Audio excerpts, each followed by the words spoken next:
Assalamualaikum warahmatullahi wabarakatuh. Halo teman-teman semua, perkenalkan nama saya Ibu Siti Azizah. Kalian bisa memanggil saya Ibu Azizah.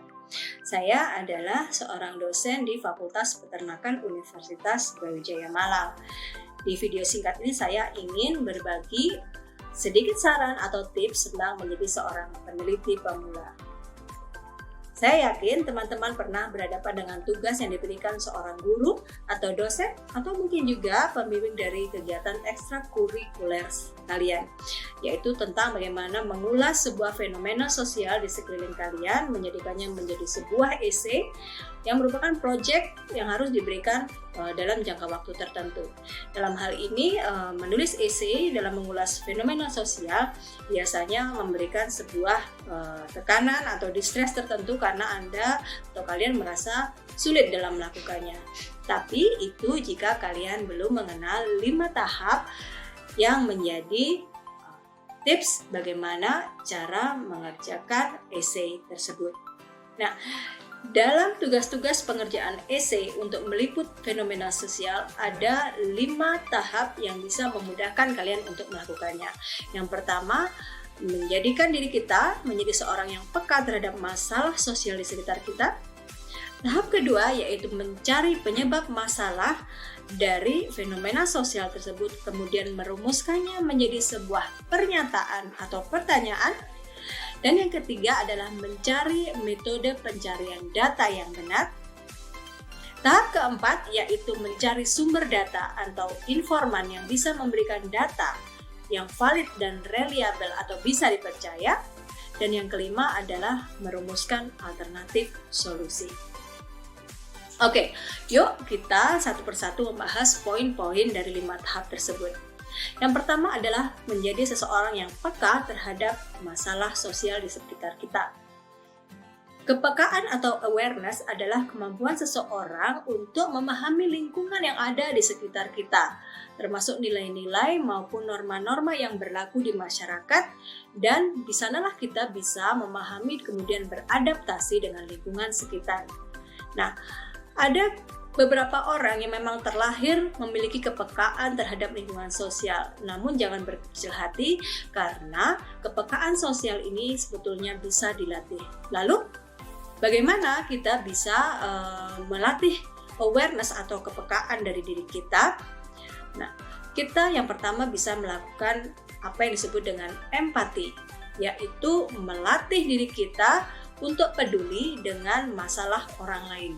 Setelah kita peduli dengan masalah orang lain, tahap kedua adalah menanamkan kepekaan atau social awareness tersebut agar kita bisa merasakan penderitaan orang lain yang dirasakannya dalam menghadapi kehidupannya sehari-hari. Nah, dengan cara demikian kita bisa memandang sebuah masalah dari sudut pandang yang berbeda. Contohnya kita bisa melihat masalah anak nakal. Anak nakal ini tidak bisa disikapi dari satu sudut pandang saja. Kita harus melihatnya dari sudut pandang yang berbeda. Misalnya bagaimana mungkin dia mendapatkan trauma di masa lalunya, kehidupannya yang tidak teratur, atau kemungkinan dia mendapatkan perlakuan-perlakuan yang menyebabkan dia harus keluar dari rumahnya atau sekolahnya. Nah, mari kita menuju ke tahap kedua, yaitu tahap mencari penyebab masalah dan merumuskannya menjadi pernyataan atau pertanyaan. Pertama, kita bisa mengidentifikasi masalah tersebut. Nah, identifikasi masalah ini merupakan awal yang penting dalam menyusun sebuah proses esai. Ketika seorang peneliti menangkap fenomena sosial, kemudian dia menuliskannya, maka inilah tahap yang sangat penting. Kita menuliskannya bisa dengan 2 cara, menjadi sebuah pertanyaan, misalnya, bagaimana seseorang bisa kemudian terjerumus ke dalam kehidupan anak-anak nakal, nah, atau bisa menuliskannya dalam bentuk pernyataan. Penelitian ini ingin mengetahui alasan mengapa seseorang terjerumus dalam kehidupan anak-anak nakal. Nah, dari situ kita bisa mengambil langkah awal dengan cara merumuskan langkah selanjutnya. Artinya, kita bisa beralih pada tahap-tahap mencari dari mana kita bisa mendapatkan data yang benar untuk menjawab rumusan masalah tersebut. Nah, kita bisa mencari data-data itu dari berbagai sumber. Disinilah kita masuk ke tahap ketiga, yaitu mencari data yang benar. Perlu kita ketahui, seorang peneliti memiliki dua sumber data. Yang pertama, data primer, dan yang kedua adalah data sekunder. Saya ingin membahas data yang kedua dulu, yaitu data sekunder. Data sekunder adalah data di mana seorang peneliti tidak terlibat langsung dalam pencarian data tersebut. Dia tinggal datang ke sebuah institusi atau lembaga atau badan-badan yang berkaitan dengan sumber data tersebut. Misalnya kita ke dinas sosial untuk mencari data berapa sih jumlah anak nakal yang ada di Jakarta saat ini misalnya, atau berapa jumlah yatim piatu ya yang ada dalam sebuah desa atau kecamatan misalnya, seperti itu. Ini adalah data-data sekunder. Nah, yang penting adalah kita mengetahui juga cara mencari data primer. Apa itu data primer? Data primer adalah seorang peneliti terlibat langsung dalam pencarian data tersebut. Jadi dia masuk ke dalam sebuah masyarakat dan mencari informasi langsung dari orang-orang yang berkaitan dengan permasalahan atau fenomena sosial yang ingin dia angkat dalam esai. Nah, dengan demikian kita menuju kepada tahap keempat, yaitu mencari sumber data atau informan atau orang-orang yang bisa memberikan informasi tentang apa saja yang ingin kita cari untuk menjawab rumusan masalah yang sudah kita tuliskan sebelumnya. Nah, ada dua cara, yaitu menjadi participant observation dan non-participant observation. Nah, untuk metode participant observation adalah ketika seorang peneliti terlibat langsung dalam kehidupan masyarakat tersebut atau orang-orang yang terlibat dalam masalah yang ingin kita angkat. Contohnya, kalau ingin mengetahui bagaimana kehidupan anak-anak pang, kita langsung berhadapan dengan mereka, berbaur dengan mereka, menanyakan apa saja yang terjadi dalam kehidupan mereka. Nah, yang kedua adalah menjadi non-participant observation. Di situ kita menjadi seorang pengamat tentang bagaimana kehidupan seseorang atau bagaimana kehidupan sekelompok orang tanpa harus berbaur di dalam masyarakat kelompok tersebut.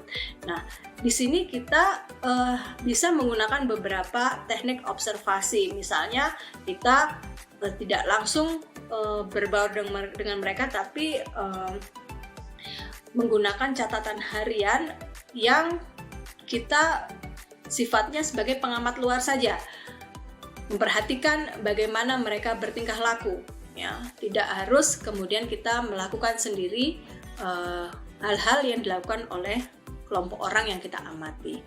Nah, ada juga dengan cara wawancara. Wawancara ini adalah mencari data dengan menanyakan beberapa pertanyaan kepada orang-orang yang terlibat dalam kasus atau fenomena sosial tersebut. Wawancara ini kita gunakan baik sebagai orang dalam maupun sebagai orang luar. Ya. Jadi pengumpulan data ini seharusnya memang dilakukan secara objektif. Artinya, walaupun kita terlibat ke dalam kelompok tersebut, tapi sudut pandang kita sebagai seorang peneliti harus tetap adil. Artinya, seorang peneliti ini tidak boleh lebih berat kepada salah satu pihak tertentu. Nah, data-data yang sifatnya melibatkan populasi atau melibatkan orang-orang yang banyak bisa menggunakan dengan teknik sampling. Artinya kita tidak harus menanyai semua orang dalam populasi tersebut, tetapi menanyai beberapa orang yang mewakili dari populasi itu. Misalnya kalau ingin mengetahui bagaimana pendapat mahasiswa terhadap makanan tertentu, maka kita tidak bisa menanyakan pada semua mahasiswa tentu, tapi kita bisa menanyakan secara sampling, artinya kita mengambil beberapa orang yang sekiranya bisa mewakili karakteristik dari populasi tersebut. Tahap terakhir adalah merumuskan alternatif solusi. Merumuskan alternatif solusi adalah ketika kita memberikan saran atau sebuah kegiatan yang bisa memecahkan masalah bagi fenomena sosial tersebut. Tentu saja ini dibutuhkan wawasan yang sangat luas, kemudian kita perlu banyak membaca dan banyak bertanya kepada orang-orang yang ahli dalam hal tersebut. Misalnya kalau terhadap fenomena sosial masalah anak pang tadi, kita bisa menanyakan ke dinas sosial, kemudian bisa melihat hal-hal serupa yang terjadi di kota lain, yaitu dengan melihat penelitian-penelitian terdahulu. Oleh karena itu teman-teman, kita harus selalu kreatif dan kemudian kita banyak membaca dan tentu saja kita harus berwawasan sangat luas.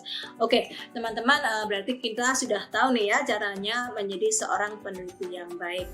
Nah, ada beberapa hal yang perlu kalian ingat untuk menjadi seorang peneliti, yaitu yang pertama, jangan cepat menyerah. Karena apa? Karena jika peneliti yang baik ini harus selalu meningkatkan kewaspadaannya terhadap masalah sosial, harus memperluas wawasannya, kemudian harus selalu kreatif, dan dia tidak malu bertanya kepada orang-orang yang dirasa lebih paham kepada dia, karena ilmu ini luas teman-teman ya, banyak orang yang lebih memahami dari kita dan kita nggak boleh merasa gengsi untuk bertanya kepada mereka. Nah, yang kedua adalah biasakan untuk meng-cross check sebuah jawaban dari informan. Artinya tidak ada tuh yang disebut dengan pertanyaan konyol gitu ya. Kalau kita sudah tahu jawabannya dari satu informan, kita boleh kok bertanya kepada orang lain untuk meng-cross check apakah jawaban ini benar atau salah. Karena kita tahu jawaban setiap orang memiliki sudut pandang pribadi. Maka kita perlu mengumpulkan banyak informasi dari beberapa orang yang sekiranya bisa menambah wawasan kita, kemudian sudut pandang kita. Nah, yang terakhir adalah berdoa. Jangan lupa berdoa ya, agar kita bisa memberikan manfaat